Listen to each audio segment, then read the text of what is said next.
Dear all, अस्सलाम वालेकुम। कैसे हैं आप लोग? अच्छा जी, आज हम कुछ बात करेंगे कुछ नए टॉपिक्स के हवाले से, जिसमें कि हम पढ़ेंगे इसाइलेशन रिएक्शन के बारे में, फॉर्माइलेशन, कार्बोक्सिलेशन और फिर न्यूक्लियोफिलिक सब्स्टिट्यूशन रिएक्शंस के बारे में। डायरेक्टिव इन्फ्लुएंस के बारे में हम ऑलरेडी डिस्कस कर चुके हैं। ये जो टॉपिक है, effect of substitution on the orientation of reactivity, ये है जी डायरेक्टिव इन्फ्लुएंस। इस पे अगर कल वाली लेक्चर को आप देखते हैं सो उसमें आपको वाज़ेह हो जाएगा कि उसमें जो डायरेक्टिव इफेक्ट होता है एक्टिवेटिंग और डीएक्टिवेटिंग ग्रुप का, जो कि ऑलरेडी बेंजीन के ऊपर एक सब्स्टिट्यूएंट पाया जाता है, वो डायरेक्ट करता है इनकमिंग इलेक्ट्रोफाइल को at the ortho and meta positions. So ये कहलाता है डायरेक्टिव इन्फ्लुएंस। इसके बारे में हमने कल की क्लास में डिटेल बात की है। सो ये टॉपिक कल ही कवर हो गया था। जो आज के टॉपिक्स है जिसको हमने कवर अप करना है वो है इसाइलेशन रिएक्शन, फॉर्माइलेशन, कार्बोक्सिलेशन और न्यूक्लियोफिलिक सब्स्टिट्यूशन रिएक्शंस। सो इसके हवाले से हमने बात करनी है। अब तक जो हम पढ़ते आ रहे हैं वो इलेक्ट्रोफिलिक सब्स्टिट्यूशन रिएक्शन है बेंजीन के। लेकिन आपको थोड़ी सी हैरत हो गई होगी कि बेंजीन कैसे न्यूक्लियोफिलिक सब्स्टिट्यूशन रिएक्शन में हिस्सा ले सकता है, क्योंकि these type of the reactions are quite unfavorable for benzene, as benzene is by itself a nucleophile. So एक न्यूक्लियोफाइल के ऊपर दूसरा न्यूक्लियोफाइल का आना जो है वो एक हैरत की बात है। लेकिन कुछ कंडीशन ऐसे होते हैं कि जहाँ पे बेंजीन के ऊपर भी न्यूक्लियोफिलिक सब्स्टिट्यूशन रिएक्शन जो है वो हो जाते हैं। सो वो रिएक्शन कुछ स्पेशल कंडीशंस होते हैं, वो किस तरह होंगे उस पे हम अभी थोड़ी देर में बात करेंगे।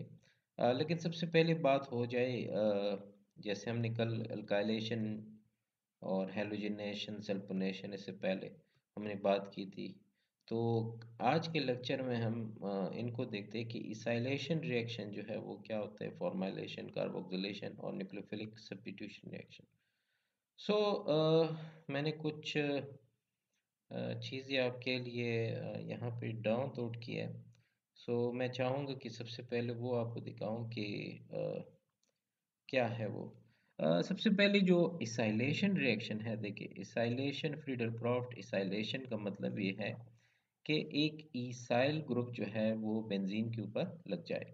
ठीक है, इसाइल ग्रुप क्या होता है, यानी R C double bond O C L group, ये इसाइल ग्रुप कहलाता है।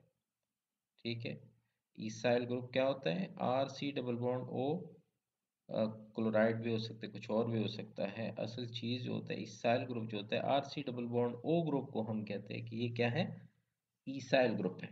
ठीक है, और ये एक लिविस एसिड की मौजूदगी में ये यहाँ से इलेक्ट्रोफाइल जनरेट होता है। चूँकि हम इलेक्ट्रोफिलिक सब्स्टिट्यूशन रिएक्शन पढ़ रहे हैं, सो इसमें हमें इलेक्ट्रोफाइल जनरेट करने के लिए एक लिविस एसिड का सहारा लेना पड़ता है। इस लिविस एसिड का काम क्या होता है, जाहिर है ये क्या करता है, पोलराइजेशन करता है bond between the C L and the carbon, जिसकी वजह से ये बॉन्ड जो है वो टूट जाता है। उसको टूटने में हेट्रो हेट्रोलिटिकली क्लीव करने में इसको हेल्प करते हैं, जिसके नतीजे में क्या होता है कि एक इलेक्ट्रोफाइल जनरेट हो जाता है। क्योंकि यही इलेक्ट्रोफिलिक, इसमें दो स्टेप्स होते हैं as most of the electrophilic reactions. First step is generation of the electrophile, the next step is the attack of the nucleophile on the electrophile.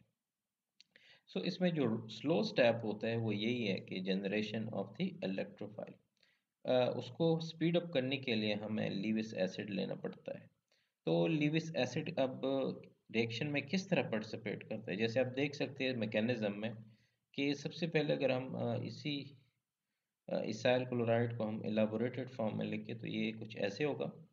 अब लीविस एसिड, ये जो क्लोराइड के लोन पेयर्स हैं chlorine के, वो चले जाते हैं, एब्स्ट्रैक्ट हो जाते हैं बाय द ElCl3, और यूँ हमें AlCl4 की शक्ल में एक कंपाउंड बनता हुआ नज़र आता है जैसे। और साथ ही साथ ये जो बॉन्ड है अ, ये टूट जाता है between the carbon and the Cl।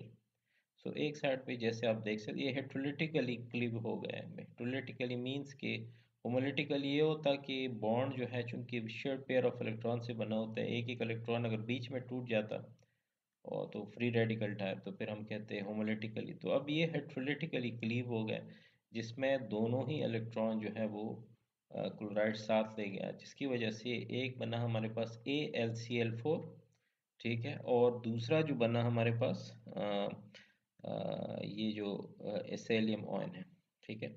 अब इस आयन के ऊपर अब ज़ाहिर बेंजीन हमारे पास मौजूद है, वो अब झपट से रिएक्ट करेगा, ये जो पाई इलेक्ट्रॉन्स है वो अटैक करेंगे ऑन दी इलेक्ट्रोफाइल, और यूं जो बेंजीन की एरोमेटिसिटी है वो सेक्रीफाइस हो जाती है यहाँ।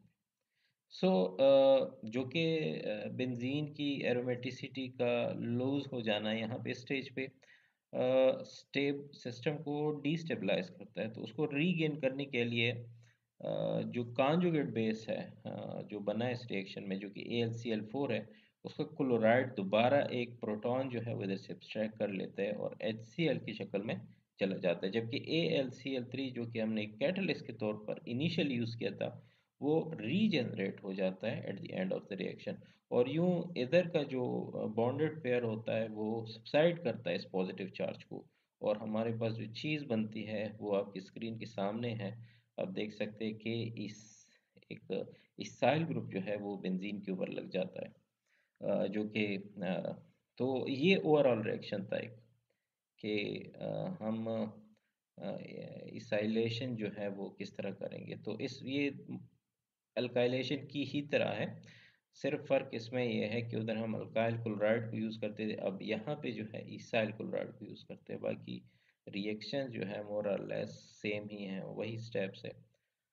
तो इसको कहते हैं इसाइलेशन रिएक्शन। इसमें just like the alkylation reaction किसी लिविस एसिड का होना ज़रूरी है in order to polarise the bond between the chloride and the carbonyl group. So दो स्टेप्स होते हैं, slow step and fast step. Slow step जो है जनरेशन ऑफ इलेक्ट्रोफाइल होता है, और फास्ट स्टेप जो होता है attack of the nucleophile that is benzene on the electrophile, that is the fast step. Overall अगर हम बात करें तो ये 4 स्टेप में रिएक्शन कंप्लीट हो जाता है।